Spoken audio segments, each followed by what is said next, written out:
Hello, my name is Starla Henderson with Fronter House Quilts, and today I'm going to show you how to take out the papers that are in the back. Now, if you use the new product that I talked about several weeks ago, the applique papers, it is wash away applique sheets, and you can just Google applique papers and you're going to find it. You don't have to do this part. You can just leave it in there.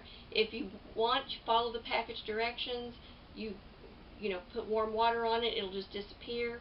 But I'm just going to leave mine in because it's soft. It feels like it's just a little bit starched, is what it feels like to me. But if you used freezer paper, which works too, this is how you do it. So I'm going to take you on over to my table and show you how I trim out the back and remove the papers. I'm just going to show you on a little sample. When I made my pieces, my demo, it's so cute. I decided I wanted to use it for something else, but I haven't decided what. So I'm just using a little piece so you can really see what we do. But it's the same principle. So here we go. Let's go to my table and I will show you how to take the papers out. Hello, my name is Starla Henderson, and today I'm going to show you how I take the papers out from behind my applique. And I've already started this. The first thing you've got to do is you've got to trim out your back, and I just trim it, as you can see, along the seam allowance. And this is not hard because you've got this paper between you, what you're working on, and your applique. So just carefully cut it away, you know, clip it in the center, make an X, and then just trim it along that seam allowance. Then I put a towel, a wet washcloth, a damp washcloth on top of it and get it really damp.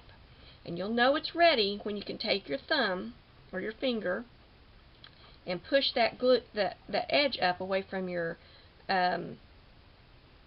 away from the paper. You just push it up. The only place you really have to be careful and make sure it gets wet enough is in your corners, because your tips. You do not want your points to get pulled out. Then I just pull this back and just gently pull it out like this. And I hold at my points and pull it on out.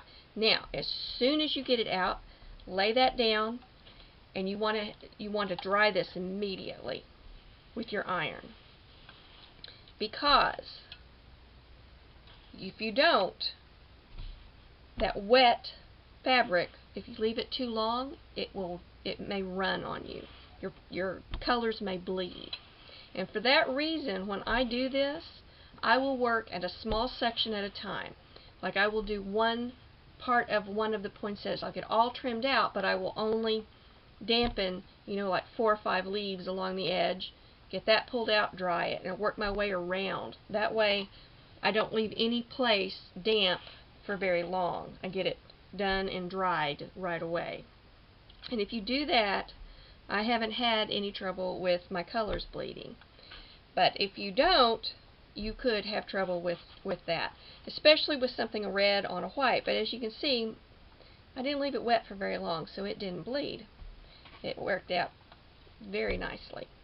So this is how you do it with the papers. Again, if you're using applique papers instead of freezer paper, then you don't have to do this step. You are finished once you applique it down. Now, you can dampen it, and that will make the papers inside disintegrate, soften up, but you don't have to do that. They will soften over time. So that is how I remove the papers. Again, when I'm doing this on a larger piece, which is really hard to show on camera here, the way I'm doing this, I will just take 4 or 5 leaves at a time, you know, around, like, say, the top edge of the poinsettia. I will get those damp, pull out that part of the paper, and then press that dry. And then I'll just work my way around the poinsettia that way. And I'll do that for all of it until I get it all done.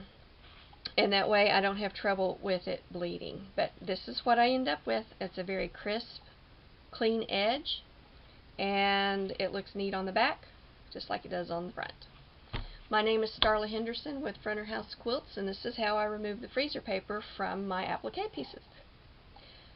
Be sure to look me up on YouTube and on Facebook.